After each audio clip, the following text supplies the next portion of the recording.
Голливуд врет уже десятилетиями, да снайпер смотрит в прицел, один выстрел в голову, цель падает замертво. Но реальные военные снайперы целятся совсем в другое место, и причина настолько логична, что удивляешься, как кино до сих пор не переняло эту правду.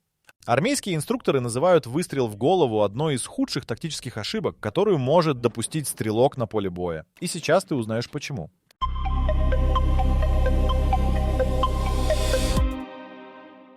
Человеческая голова примерно 23 сантиметра в высоту и около 15 сантиметров в ширину. На дистанции 500 метров она выглядит как небольшая монета, которую кто-то положил на землю в полукилометре от тебя. Теперь представь, что эта монета движется, качается, поворачивается в разные стороны, и ты должен попасть в нее с первого выстрела, потому что второго шанса не будет. Профессиональные военные снайперы работают в условиях, которые кино никогда не показывает честно. Ветер меняет направление каждые несколько секунд. Цель постоянно двигается, даже стоящий солдат непрерывно качается, переносит вес с ноги на ногу, поворачивает голову. На дистанции 600-800 метров, которая считается рабочей для армейского снайпера, любое движение цели на несколько сантиметров означает промах. Армия США в своих учебных пособиях прямо указывает: голова – зона высокого риска промаха именно из-за размера и подвижности. Инструкторы снайперских школ Форт Беннинг десятилетиями отрабатывали с курсантами один и тот же принцип, да? Чем меньше цель, тем выше вероятность ошибки под давлением боевой обстановки. Теперь сравни голову с корпусом. Грудная клетка человека примерно 45 сантиметров в ширину и 30 сантиметров в высоту. Это почти в 9 раз большая площадь по сравнению с головой. При стрельбе на 500 метров погрешность в несколько сантиметров все равно оставляет пулю внутри зоны поражения. Математика здесь простая и жестокая. Британские снайперы в Афганистане, работавшие в провинции Гильмент, фиксировали рабочие дистанции от 400 до 1200 метров. На такой дальности выстрел в голову требует идеальных условий, нулевого ветра, статичной цели и абсолютной уверенности в поправках. Все это в реальном бою не существует одновременно, поэтому стандартный приказ в большинстве армий мира – центр масс, то есть грудь и живот. Есть еще один фактор, который полностью игнорирует кино. Снайпер часто видит только часть тела противника. Цель может стоять за укрытием, высунув голову на несколько секунд. Но чаще всего противник двигается перебежками, и видимой остается именно зона корпуса, самая широкая часть тела. Стрелять по тому, что видишь, и что больше – базовая тактическая логика. Израильские снайперы в подготовке отдельно отрабатывают ситуации, когда корпус закрыт, а голова открыта. Это отдельный тип задачи, требующий иных поправок, иного дыхания и иной психологической готовности. Он не является стандартным, он является исключением, которое тренируют специально, потому что в обычных условиях его избегают. Канадский снайпер Роб Фурлонг в 2002 в Афганистане установил рекорд дальности выстрела – 2440 метров. Его цель получила пулю в корпус, а не в голову. На такой дистанции пуля летит почти 3 секунды, и за это время любое движение головы сместит ее из зоны поражения. Только корпус давал достаточную площадь для результативного попадания. Это не трусость и не отсутствие мастерства. Это математика выживания. И именно ее голливудские режиссеры намеренно или по незнанию вырезают из своих фильмов.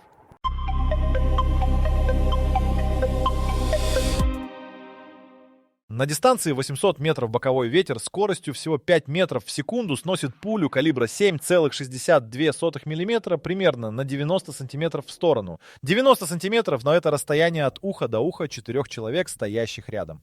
Если снайпер целился в голову и ошибся в расчете ветра на одно деление, пуля уходит в пустоту. Ветер на поле боя никогда не бывает постоянным. Он меняет скорость и направление каждые несколько секунд, создает завихрения за зданиями, холмами и деревьями. Снайпер видит ветер вот здесь у своей позиции, но не видит, что происходит с воздухом на половине пути к цели. Пуля проходит через несколько слоев воздушных потоков, каждый из которых толкает ее в своем направлении. Профессионалы называют это невидимым коридором, участком между стрелком и целью, где пуля живет собственной жизнью. Американские снайперы в Ираке работали преимущественно в городской среде. Узкие улицы создавали эффект трубы, ветер там либо полностью отсутствовал, либо дул с удвоенной силой. Здания блокировали прямые потоки и создавали хаотичные вихри на перекрестках.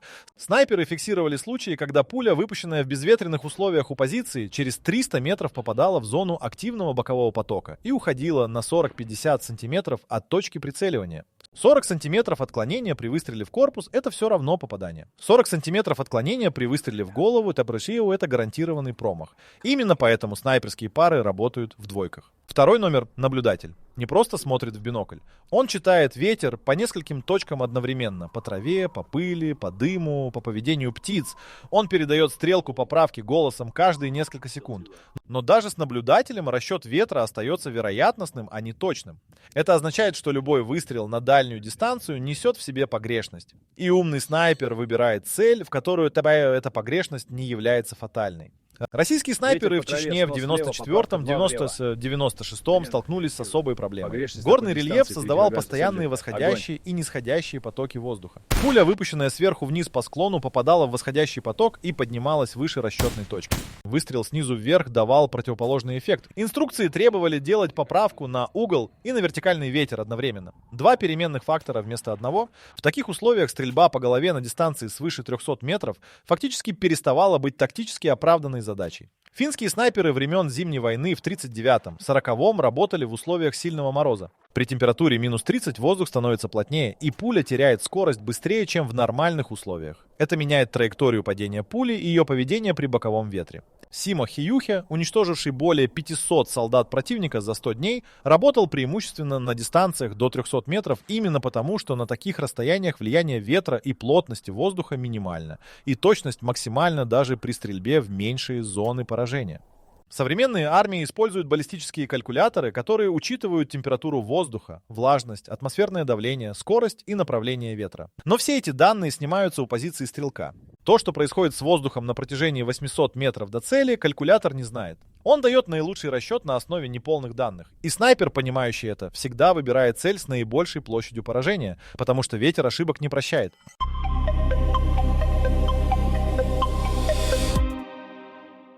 Пуля калибра 338 мм, попавшая в грудную клетку, передает телу энергию около 4000 джоулей. Это сравнимо с ударом небольшого автомобиля на скорости 20 км в час.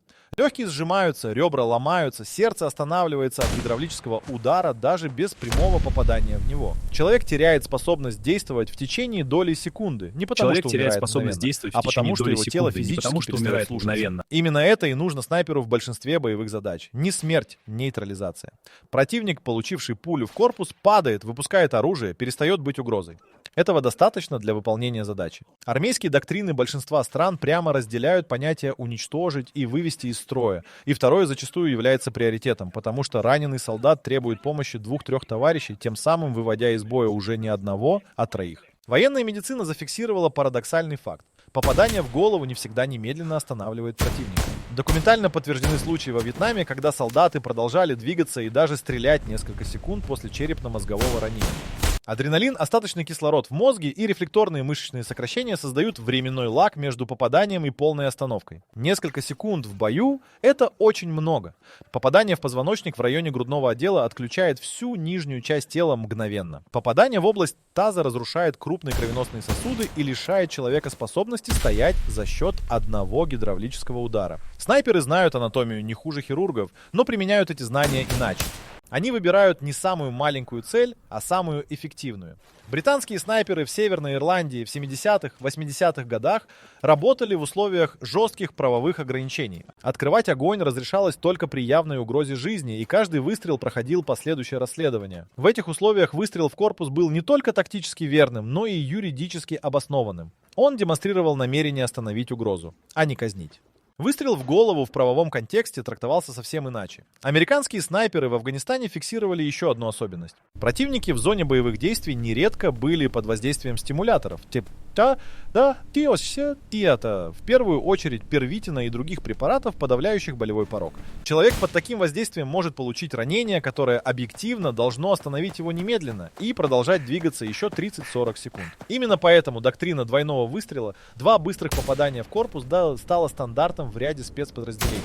2 попадания в грудь гарантируют нейтрализацию даже в таких условиях. 2 попадания в голову на боевой дистанции – задача на грани невозможного. Есть и сугубо физиологический аргумент, который редко обсуждают публично. Мозг человека защищен черепом толщиной от 6 до 12 мм в разных зонах.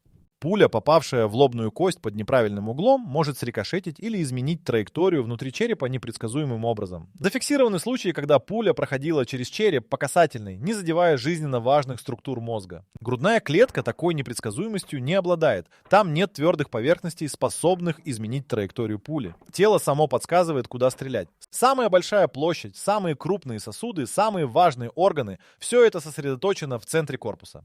Снайпер, который понимает анатомию, никогда не будет гоняться за маленькой подвижной целью, когда перед ним открыта зона гарантированного поражения размером с баскетбольный мяч.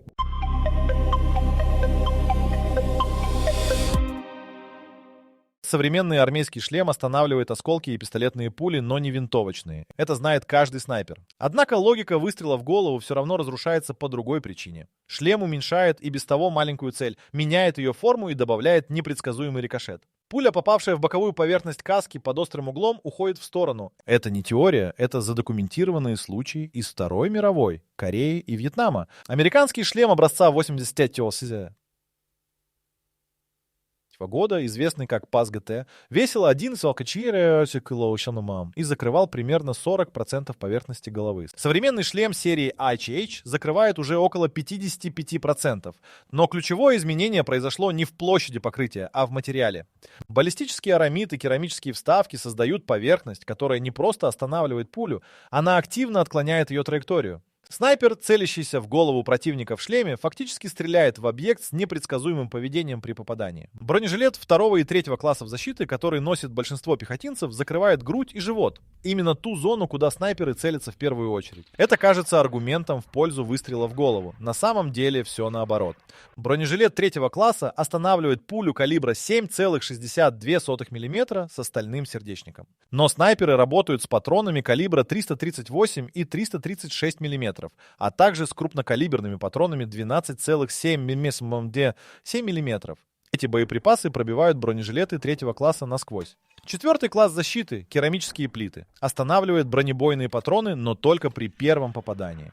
Керамика разрушается при ударе и теряет защитные свойства. Второй выстрел в то же место проходит сквозь уже разрушенную плиту. Именно поэтому доктрина двойного выстрела в корпус остается актуальной даже против бронированного противника. Иракские и афганские боевики в 2000-е годы начали массово использовать трофейные американские бронежилеты. Снайперы коалиции адаптировались немедленно, перешли на патроны с повышенной пробивной способностью и скорректировали точки прицеливания на зоны, не закрытые броней. Подмышечная область, верхняя часть бедра с проходящей там бедренной артерией, шея – все это зоны, где броня отсутствует и где попадание гарантирует быструю нейтрализацию. Ни одна из этих зон не является головой. Российские военные разработали в 90-е годы концепцию так называемого треугольника смерти. Зоны от подбородка до ключиц, включая шею и верхнюю часть груди выше бронеплиты. Эта область не защищена ни шлемом, ни бронежилетом, содержит сонные артерии, трахею и крупные нервные узлы. Попадание в эту зону останавливает противника мгновенно и надежнее, чем выстрел в голову, закрытую шлемом. Площадь этого треугольника примерно в 3 раза больше площади открытой части лица. Израильские силы специальных операций отрабатывают отдельный протокол для противника в полном снаряжении. Первый выстрел в центр корпуса для проверки уровня защиты. Если цель не нейтрализована, второй выстрел в незащищенную зону. Этот двухэтапный подход полностью исключает выстрел в голову как первоочередную цель, потому что шлем создает слишком много переменных. Броня изменила тактику снайперов не так, как думает большинство людей. Она не заставила их целиться выше, она заставила их думать точнее о том, куда именно стрелять, чтобы гарантированно решить задачу с первого выстрела.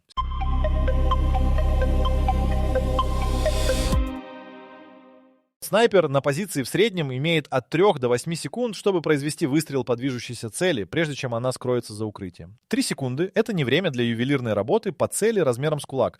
Это время для одного четкого движения по самой широкой видимой зоне. В реальном бою цели не стоят на месте. Они перебегают от укрытия к укрытию, пригибаются, меняют направление движения непредсказуемо. Военные аналитики НАТО посчитали, что в условиях активного боестолкновения среднее время открытого нахождения пехотинца составляет 4-6 секунд. За это время снайпер должен обнаружить цель, взять упреждение, сделать поправку на ветер и нажать спуск. При стрельбе по корпусу допустимая погрешность составляет 20-25 см в любую сторону. При стрельбе по голове не более 5 см. Упреждение – отдельная математическая задача. Человек, бегущий со скоростью 8 км в час, за 1 секунду перемещается на 2 с лишним метра. Пуля на дистанции 600 метров летит примерно 0,8 секунды. Снайпер должен целиться не туда, где находится голова сейчас, а туда, где она окажется через 0,8 секунды. Погрешность в расчете на 0,1 секунды смещает точку попадания на 22 сантиметра. Это промах по голове и попадание по корпусу. Американский снайпер Крис Кайл в своих записях описывал стандартную рабочую ситуацию в Фаллудже в 2004. Цели появлялись в проемах окон на 2-3 секунды. Видимой оставалась верхняя часть тела от плеч до пояса. Кайл фиксировал, что в таких условиях инстинктивно целился в центр видимой зоны, середину груди, потому что любая попытка поднять прицел к голове требовала дополнительного движения и дополнительной доли секунды, которой не было. Психология давления добавляет еще один слой сложности. Исследования армии США, проводившиеся в 80-х годах, показали, под воздействием адреналина мелкая моторика ухудшается на 30-40%. Снайпер на реальной боевой позиции, не на учебном стрельбище. Его сердце бьется быстрее, руки микроскопически дрожат, дыхание учащено. Профессиональная подготовка минимизирует эти эффекты, но не устраняет их полностью. Именно поэтому снайперов учат стрелять в момент между ударами сердца. В короткую паузу, когда тело максимально неподвижно. Эта пауза длится меньше секунды. Попасть в голову за меньше, чем секунду на дистанции 500 метров – задача, требующая идеальных условий, которых в бою не бывает. Сербские снайперы во время осады Сараева в 92-96 годах работали в городских условиях с дистанциями от 150 до 400 метров. Это относительно близко по снайперским меркам. Тем не менее, даже они фиксировали, что попытки целенаправленно работать по голове приводили к значительно большему проценту промахов, чем стрельба по корпусу. Городская среда давала цели буквально на секунду, в момент пересечения открытого участка между зданиями. Финальный аргумент времени – это перезарядка. Промах означает, что цель получила предупреждение. Она немедленно уходит в укрытие, меняет позицию, поднимает тревогу. Снайпер теряет позицию и возможность повторного выстрела. Один промах по голове стоит дороже, чем одно попадание в корпус. Военная логика всегда выбирает надежный результат над эффектным.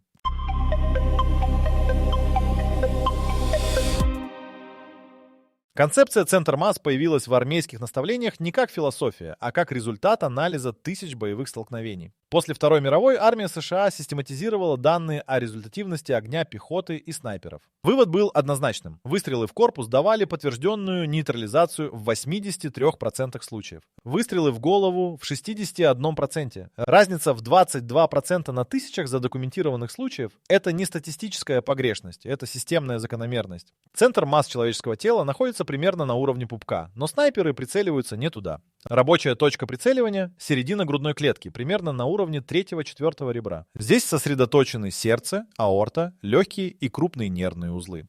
Попадание в любую из этих структур останавливает противника быстрее, чем большинство ранений головы, не затрагивающих ствол мозга напрямую. Аорта, главная артерия организма диаметром около 3 см, проходит вдоль позвоночника через всю грудную и брюшную полость. Разрыв аорты вызывает потерю давления крови и потерю сознания в течение 3-5 секунд.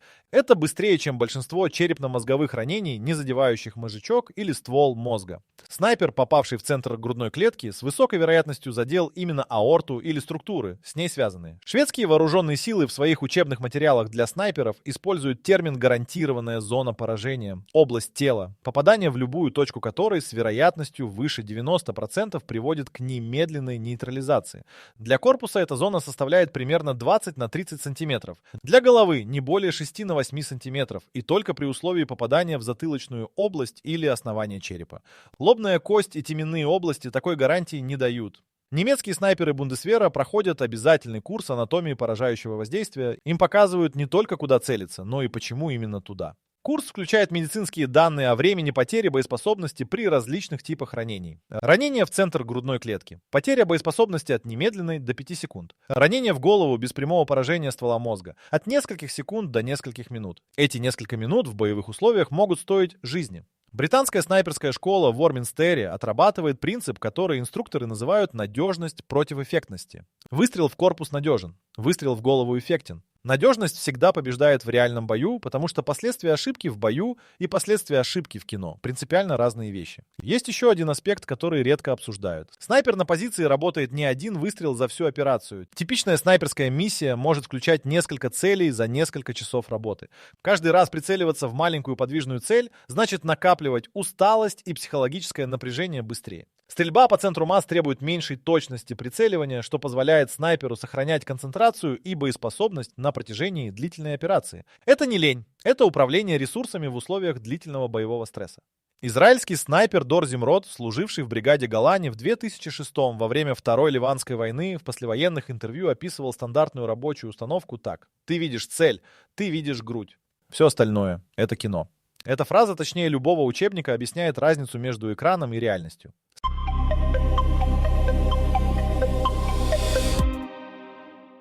Отбор в снайперскую школу армии США отсеивает примерно 70% кандидатов. Не из-за неумения стрелять, большинство отсеянных стреляют отлично. Их отсеивают за неправильный способ мышления. Снайпер — это не меткий стрелок. Это аналитик, который умеет стрелять. Первое, что меняет снайперская подготовка, это восприятие цели. Обычный солдат видит противника как человека или угрозу. Снайпер учится видеть цель как задачу с переменными. Дистанция, скорость движения, угол, ветер, видимая зона поражения. Эмоциональный компонент намеренно вытесняется аналитическим. Инструкторы в Форт Беннинг специально используют термин «цель» вместо любых других слов. Это не случайность, это часть методики переключения мышления. Снайпер оценивает каждую ситуацию по 3 критериям до нажатия спуска. Вероятность попадания, вероятность нейтрализации при попадании и вероятность раскрытия позиции. Выстрел в голову дает низкую вероятность попадания и высокую вероятность промаха, который немедленно раскрывает позицию. Выстрел в корпус дает высокую вероятность попадания и высокую вероятность нейтрализации. 3-й критерий одинаков в обоих случаях. Математика однозначна. Позиция снайпера — его главный актив. Опытный снайпер может работать с одной позиции несколько часов, оставаясь необнаруженным. Обнаружение позиции после промаха означает немедленную смену места, потерю времени и риск для жизни. Американские снайперы в Ираке фиксировали, что после промаха противник открывал беспорядочный огонь по предполагаемому направлению в течение 30-40 секунд. За это время позицию нужно покинуть или максимально замаскироваться. Промах по голове стоит не только невыполненной задачи, он стоит позиции. Снайперское мышление включает понятие тактической необходимости выстрела. Это означает, что снайпер не стреляет только потому, что видит цель. Он стреляет, когда совокупность условий дает приемлемую вероятность успеха. Если условия не идеальны, он ждет. Ждать можно часами. Карлос Хэтчкок, легендарный американский снайпер Вьетнамской войны, провел однажды 3 суток в неподвижности, продвигаясь ползком к цели на расстояние 800 метров через открытое поле. Он не торопился, он ждал момента, когда вероятность успеха станет максимальной. И когда он выстрелил в корпус. Психологическая подготовка снайпера включает работу с феноменом, который армейские психологи называют туннельным зрением под давлением. В момент высокого стресса человек инстинктивно фокусируется на самой заметной части цели. На лице. Это биологический рефлекс, выработанный эволюцией для распознавания угрозы по мимике. Снайперская подготовка намеренно перепрограммирует этот рефлекс. Курсантов тренируют переводить взгляд с лица на грудь автоматически до уровня мышечной памяти. Это требует сотен часов тренировок именно потому, что борется с инстинктом. Российская снайперская школа, берущая начало от советских традиций Второй мировой, добавляет к этому понятие экономии выстрела. Каждый патрон — это информация для противника о позиции стрелка. Промах дает противнику информацию бесплатно. Попадание в корпус дает результат. И минимум информации о точном местонахождении снайпера, потому что направление выстрела сложнее определить по упавшей цели, чем по рикошету или следу пули рядом с головой. Снайпер думает не выстрелами, он думает задачами. Задача — не попасть в голову. Задача — нейтрализовать угрозу с максимальной вероятностью успеха при минимальном риске раскрытия. Голова в этом уравнении никогда не является оптимальным ответом, если только все остальные варианты недоступны.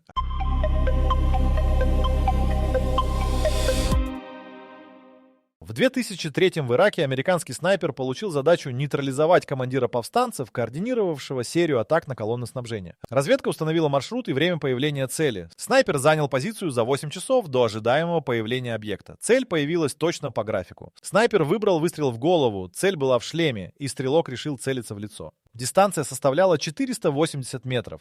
Порыв ветра в момент выстрела сместил пулю на 11 сантиметров. Промах. Цель немедленно скрылась. Позиция снайпера попала под огонь через 40 секунд. Командир повстанцев продолжал операцию еще 4 месяца, пока не был захвачен в ходе наземной операции.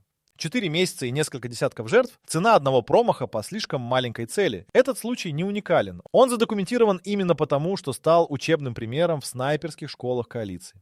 Инструкторы используют его не для того, чтобы осудить стрелка. Условия были сложными, решение оказалось обоснованным. Его используют, чтобы показать цену тактической ошибки в выборе точки прицеливания. Провальный выстрел в реальной операции запускает цепную реакцию последствий, которую кино никогда не показывает. Первое. Цель получает информацию о том, что на нее охотятся, и меняет поведение, маршруты, расписание, уровень охраны. Второе. Противник начинает активный поиск снайперской позиции, что вынуждает всю группу к немедленной эвакуации под огнем. Третье. Командование получает провальный отчет, который влияет на планирование следующих операций. Один промах по голове разрушает не один выстрел. Он разрушает операцию целиком. Карлос Хэтчкок за свою карьеру во Вьетнаме совершил более 100 подтвержденных нейтрализаций. Документально подтверждено, что он намеренно избегал выстрелов в голову на дистанциях свыше 300 метров, считая их тактически неоправданными. Один из самых известных его выстрелов, нейтрализация вражеского снайпера через оптический прицел противника, был вынужденным исключением, а не демонстрацией предпочтительной тактики. Пуля вошла через окуляр прицела и поразила стрелка в глаз. Хэтчкок впоследствии говорил, что это был единственный доступный вариант в той ситуации. Не потому, что он хотел стрелять в голову, а потому, что только голова противника была открыта. Провал снайперской миссии имеет еще одно измерение, о котором не говорят публично. Снайпер это психологическое оружие. Его эффективность частично основана на репутации неизбежности. Противник, знающий, что в зоне работает снайпер, меняет поведение всего подразделения. Прячется, избегает открытых пространств, теряет мобильность и инициативу. Промах разрушает эту репутацию. После задокументированного промаха противник понимает, что снайпер ошибается, и начинает двигаться смелее. Психологический эффект присутствия снайпера исчезает вместе с точностью его выстрелов. Британский снайпер Крейг Харрисон в 2009 установил абсолютный рекорд дальности подтвержденного поражения 2475 метров в провинции Гильмент. 2 выстрела, 2 нейтрализации. Оба в корпус. На дистанции почти 2,5 километра пуля летела около 3 секунд. Любая попытка прицелиться в голову на такой дистанции была бы профессиональным безумием. Не из-за отсутствия мастерства, а из-за элементарной физики. Харрисон это понимал. Именно поэтому его рекорд до сих пор не побит. Он был установлен человеком, который думал правильно. Один выстрел с промахом не просто не решает задачу. Он создает новые задачи, более сложные и более опасные, чем те, что существовали до выстрела. Это и есть главная причина, по которой реальные снайперы не стреляют в голову. Не потому, что не могут, а потому, что цена ошибки слишком высока, а необходимость в ней слишком мала.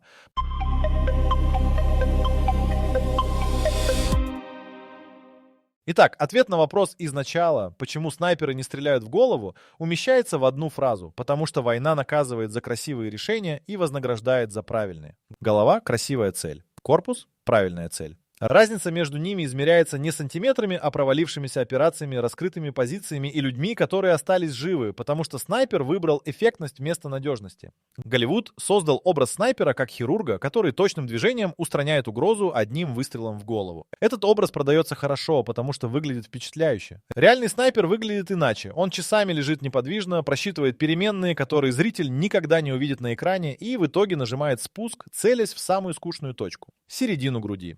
За десятилетия задокументированных боевых действий армии мира накопили статистику, которая не оставляет места для дискуссий. Центр масс, корпус, дает подтвержденную нейтрализацию примерно в 80% случаев попадания. Голова при всех равных условиях значительно меньше. Меньшая цель, непредсказуемое поведение пули при контакте с черепом, шлем, который меняет геометрию попадания, адреналин, который позволяет раненому в голову продолжать действовать секунды и даже минуты, все это складывается в одну картину.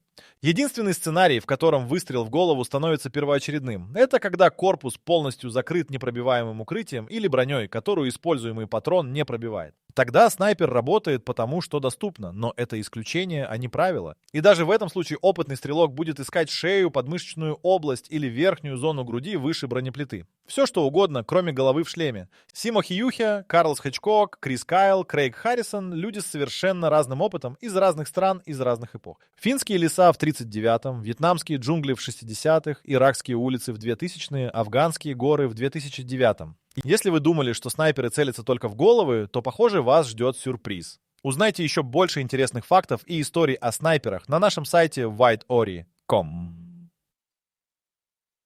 Ссылка в описании. Разные войны, разное оружие, разные условия, но один и тот же принцип — корпус, центр масс, наибольшая площадь поражения. Это не совпадение. Это вывод, к которому независимо друг от друга пришли лучшие стрелки нескольких поколений. Финальный факт, который стоит запомнить. В снайперских школах большинства армий мира существует негласное правило. Курсант, который на экзамене намеренно целится в голову там, где доступен корпус, получает не высший балл за смелость. Он получает замечание за тактическую ошибку. Потому что экзамен проверяет не умение попасть в маленькую цель. Он проверяет умение принять правильное решение под давлением. А правильное решение всегда одно: максимальная вероятность успеха при минимальном риске провала. Кино врет красиво. Война не прощает красивой лжи.